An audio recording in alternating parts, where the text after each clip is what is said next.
Bonjour à toutes, bonjour à tous. Aujourd'hui, je ne vais pas perdre mon temps, et encore moins gâcher le vôtre. Allons droit au but. Je suis chercheur en optimisation numérique. Deux termes pas si barbares sur le papier, mais néanmoins généralement incompris. Alors, pour remédier à cela, je vais optimiser cette présentation afin que vous compreniez au mieux ce à quoi je passe mes journées en un minimum de phrases. J'aimerais pour cela que vous embarquiez avec moi dans un trajet très concret. Nous partons en voiture depuis Louvain-la-Neuve, direction Bruxelles, tout en devant effectuer un petit crochet par une pharmacie de garde à Waterloo. Naturellement, on se pose la question « Mais c'est quoi le chemin que je vais prendre ?» Bon, ceci est un petit peu vague, et on n'aime pas trop cela en mathématiques. On préférera quelque chose du style « Afin de minimiser mon impact carbone, tout en respectant la contrainte de me rendre à Bruxelles, tout en passant par une pharmacie de garde à Waterloo, quel chemin vais-je emprunter ?» Et dans cette phrase, tout est clair. On identifie clairement les trois piliers qui constituent un problème d'optimisation, à savoir 1.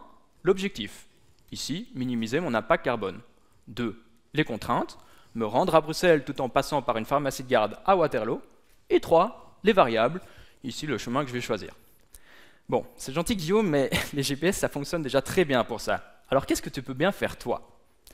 Plus généralement, un tas de problèmes de la vie courante peuvent aussi s'exprimer sous forme de problèmes d'optimisation.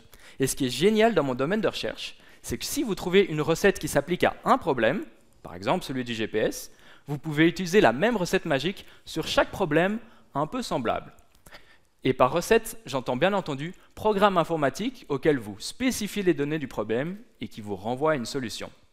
Il suffit que les objectifs, contraintes et variables de ces problèmes soient de même nature. Et dans notre jargon, ces problèmes qui se ressemblent, on les regroupe dans ce qu'on appelle des classes. Et bien du coup, nous y voilà. Encore aujourd'hui, un certain nombre de classes de problèmes d'optimisation manquent de recettes adéquates. Et c'est là que j'interviens. J'invente de nouvelles recettes pour une classe de problèmes d'optimisation qui s'inscrit dans le cadre industriel de la logistique. Le but du jeu est très simple. Il faut que le temps de cuisson, comprendre le temps de calcul pris par mon programme informatique, soit le plus court possible, tout en s'assurant que la solution renvoyée soit satisfaisante. Alors au jour le jour, je teste mes nouvelles recettes sur un panel de problèmes liés à la logistique et je regarde quels sont les ingrédients perfectibles, comprendre les lignes de mon programme informatique que je peux modifier afin de réduire le temps de calcul.